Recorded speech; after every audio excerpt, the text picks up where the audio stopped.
कक्षा 12 में अर्थशास्त्र की दो किताबें हैं। एक है व्यष्टि अर्थशास्त्र का परिचय और दूसरा है समष्टि अर्थशास्त्र का परिचय।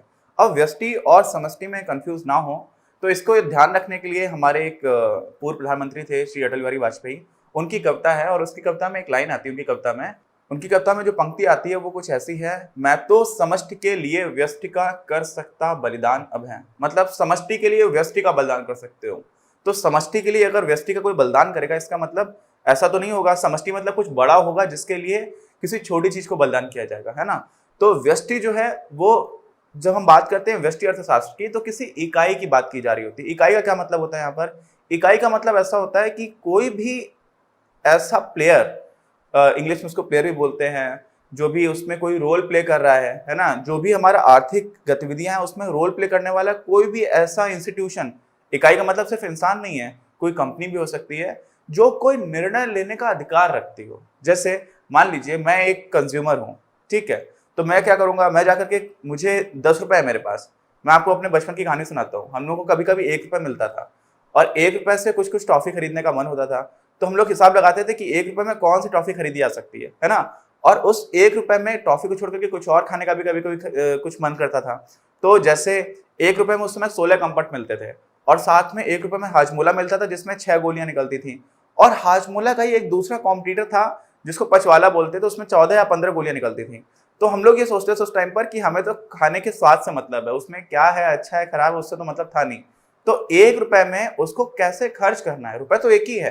तो जो मेरे पास संसाधन थे वो सीमित थे और उन सीमित संसाधनों से बहुत सारी चीजें हैं जो खरीदी जा सकती हैं, लेकिन एक ही चीज खरीदनी है मुझे। 1 रुपए में आप कंफर्ट भी खरीद सकते हो, 1 रुपए में हाजमोला भी खरीद सकते हो, 1 रुपए में पचवाला भी खरीद सकते हो। तो हम लोग, आप भी ऐसा करते होंगे कि आप भी जब निर्णय ले रहे हैं कि उस संसाधन को कैसे खर्च किया जाए, तो वो निर्णय लेने की जो भी क्षमता रखता है उसको हम लोग यहाँ पर इकाई बोलते हैं। तो इन सारी इकाइयों को हम लोग पढ़ते हैं व्यष्टि अर्थशास्त्र में, ठीक है।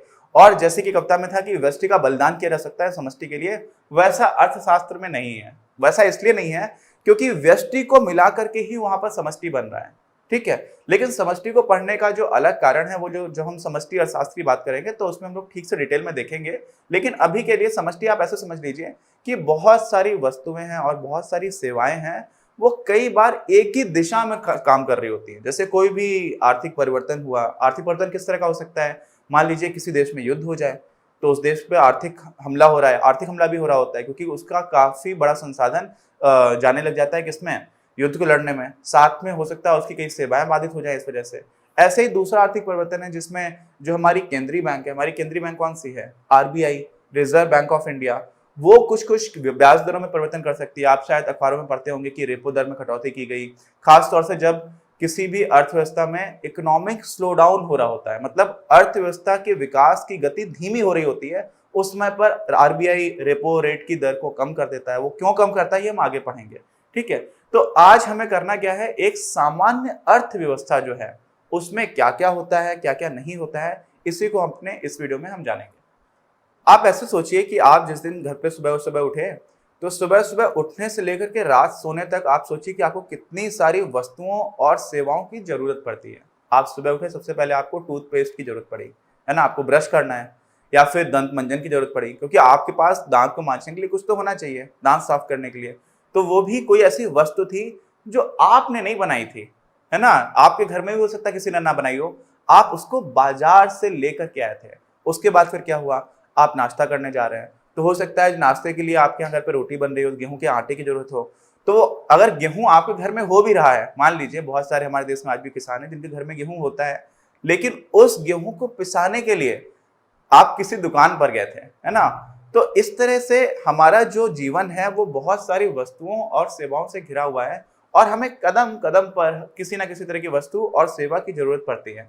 और अगर आप लिस्ट बनाना स्टार्ट करेंगे कि हमें ये भी चाहिए है और ये भी चाहिए और ये भी चाहिए है, तो हम लोग अपना जो भारतीय दर्शन है उसमें भी कहा जाता है कि इच्छाओं का कोई अंत है नहीं।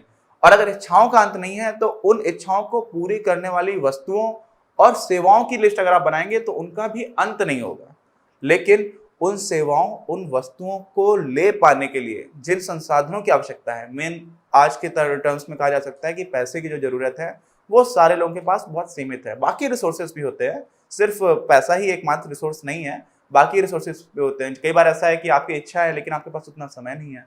तो उन सारे संसाधनों की वजह से आप करते क्या है कि ये माना जाता है कि जितने वस्तुओं की आपको जरूरत है, जितने सेवाओं की आपको जरूरत है, उतने को लेने के लिए आपके पास संसाधन है नहीं।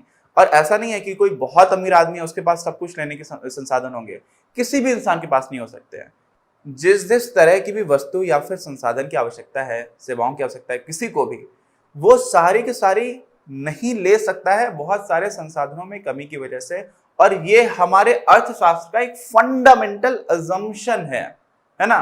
फंडामेंटल अजम्पशन का मतलब क्या हुआ? फंडामेंटल अजम्पशन का मतलब है कि ये मूलभूत रूप से ऐसा माना जाता है। और वास्तव में जब हम आर्थिक गतिविधियों को देखते हैं तो बहुत हद तक ये सच है। अगर आप इसमें दर्शन को लेकर के आ जाएंगे, बहुत सारे हमारे यहाँ पर बाबा लोग होते हैं, वो कहते हैं हमें जरूरत ही नहीं है। कई लोग आजकल इस तरह की भी बात करते हैं, all you need is less, है ना। मतलब क्या होता है उसका कि आपको बहुत कम की ही जरूरत है।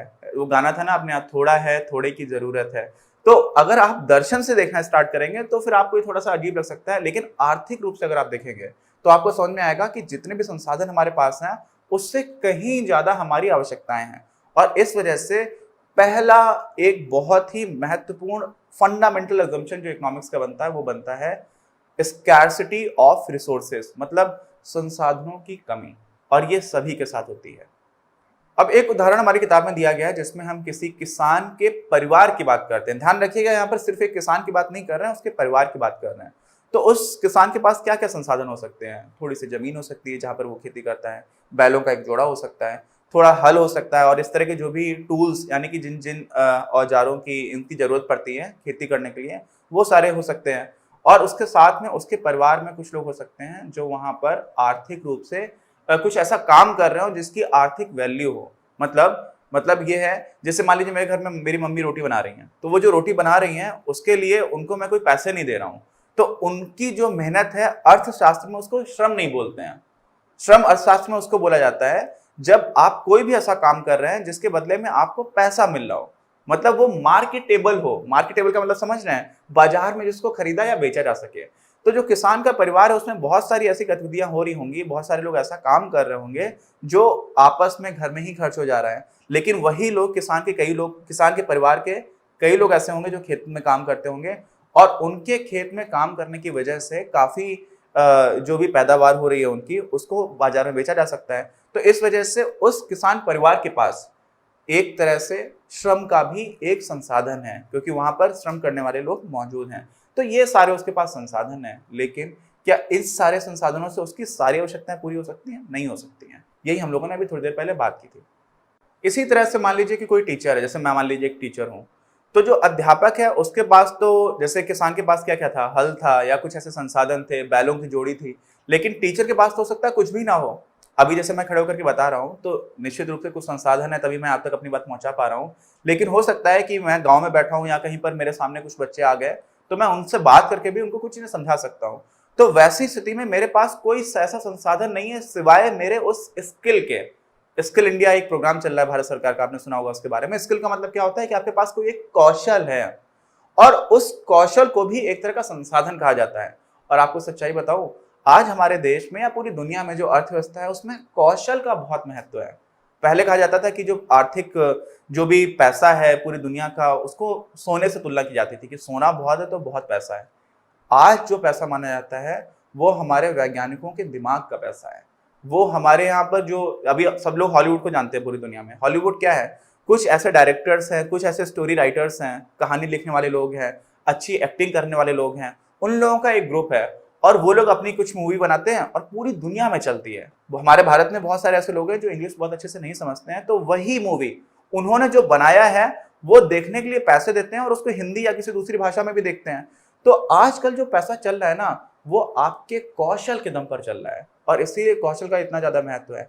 तो कई बार ऐसा लग सकता है ऊपर ऊपर से देखने पर कि यहाँ पर कुछ टेंजिबल नहीं है। टेंजिबल मतलब समझ रहे हैं? टेंजिबल मतलब जिसको छुआ जा सके, जिसको देखा जा सके। जैसे हल है किसान के पास, बैलों की जोड़ी है, उसको आप देख सकते हैं। लेकिन एक डॉक्टर को क्या क्या पता है ये आप देख नहीं सकते। आप डॉक्टर के पास जाते हैं, उसको फीस देते हैं ना, फीस किस बात की देते हैं? फीस इस बात की देते हैं कि वो आपको एक प्रिस्क्रिप्शन देगा, वो आपको बताएगा कि आपको ये समस्या है, आप ये दवाई ले लीजिए। तो वो जिसका ज्ञान है वो आपको दिखेगा नहीं, वो उसका कौशल है। तो कई बार ऐसा मत समझिएगा अर्थव्यवस्था में कि जो चीजें दिखाई पड़ रही है सिर्फ वही महत्वपूर्ण है। बहुत सारी चीजें जो दिख नहीं रही है वो भी बहुत महत्वपूर्ण है जब हम संसाधनों की बात करते हैं। तो यहाँ पर हमारी जो बात समझ में आती है वो वहां पे एक थोड़ा सा डिफरेंस हमें दिख रहा है। कुछ ऐसे संसाधन है जिनको छुआ जा सकता है, उनको हम बोल देते हैं वस्तुएं, और कई ऐसी चीजें होती हैं जिनको हम छू नहीं सकते हैं। जैसे मान लीजिए कि आपके विद्यालय से आपका घर 3 किलोमीटर दूर है और उसके लिए आप रिक्शा करते हैं। तो जब आप रिक्शे पर बैठे तो ऐसा तो है नहीं कि आपने रिक्शा खरीद लिया, ऐसा भी नहीं कि रिक्शा चलाने वाला जो इंसान है उससे आपको हमेशा कुछ लेना देना रहेगा या आपके घर पर वो परमानेंट एम्प्लॉय हो। आपने क्या किया, उस इंसान की सेवा खरीद ली थोड़ी देर के लिए, तो उसने आपको कुछ सेवा दी और उसके बदले में आपने उसको रिक्शे का किराया दिया।